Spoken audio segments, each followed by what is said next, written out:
भगवान शिव के गणों की बात करेंगे। जी हाँ, उन गणों की जो भगवान शिव के हमेशा आसपास रहते हैं, उनके लिए उनके आदेशों का पालन करते हैं। तो आइए नज़र डालते हैं इस कहानी पर। भगवान शिव की सुरक्षा और उनके आदेशों को मानने के लिए उनके गण सदैव तत्पर रहते हैं। उनके गणों में भैरव को सबसे प्रमुख माना जाता है। उसके बाद नंदी आते हैं, फिर वीरभद्र। जहाँ भी शिव मंदिर स्थापित होता है वहाँ रक्षक के रूप में भैरव जी की प्रतिमा स्थापित की जाती है। भैरव दो हैं, काल भैरव और बटुक भैरव। दोनों ही शिव की महिमा और शिव के अधीन हैं। शिव के प्रमुख गण थे भैरव, वीरभद्र, मणिभद्र, चंदिश, नंदी, श्रृंगी, भृगगिरिटी, शैल, गोकर्ण, घंटाकर्ण, जय और विजय। इसके अलावा पिशाच, दैत्य, नाग नागिन, पशुओं को भी शिव का गण माना जाता है। ये सभी गण धरती और ब्रह्मांड में विचरण करते हैं और प्रत्येक मनुष्य और आत्मा की खैर खबर रखते हैं।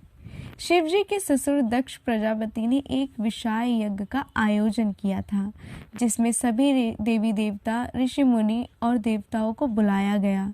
इस यज्ञ में दक्ष ने शिव और सती को नहीं बुलाया। माता सती अपने पति महादेव की इच्छा के विरुद्ध अपने पिता दक्ष प्रजापति के द्वारा आयोजित इस यज्ञ में गई। पिता का यज्ञ समझकर सती बिना बुलाए ही चली गई, किंतु जब उसने वहां जाकर देखा कि ना तो उनके पति का भाग निकाला गया है और ना ही उनका सत्कार किया, बल्कि पिता ने उनकी ओर देखा तक नहीं। अपने और अपने पति का घोर अपमान देखकर सती ने यज्ञ के भीतर ही कूदकर आत्मदाह कर लिया। ये देखकर वहां हाहाकार मच गया। भगवान शंकर जब उनको ये बात पता चली, जब ये समाचार मिला, तो वे बहुत क्रोधित हुए। उन्होंने दक्ष और उसकी सेना और वहां उपस्थित उनके सभी सलाहकारों को दंड देने के लिए अपनी जटा से वीरभद्र नामक एक गण उत्पन्न किया। उत्पन्न होते ही वीरभद्र शिव की आज्ञा से तेजी से यज्ञ स्थल पहुंचा और उसने वहां की भूमि को रक्त से लाल कर दिया और बाद में दक्ष को पकड़कर उसका सर धड़ से अलग कर दिया। इस घटना का वर्णन स्कंद शिव और देवी पुराण के बाद देव संहिता में मिलता है।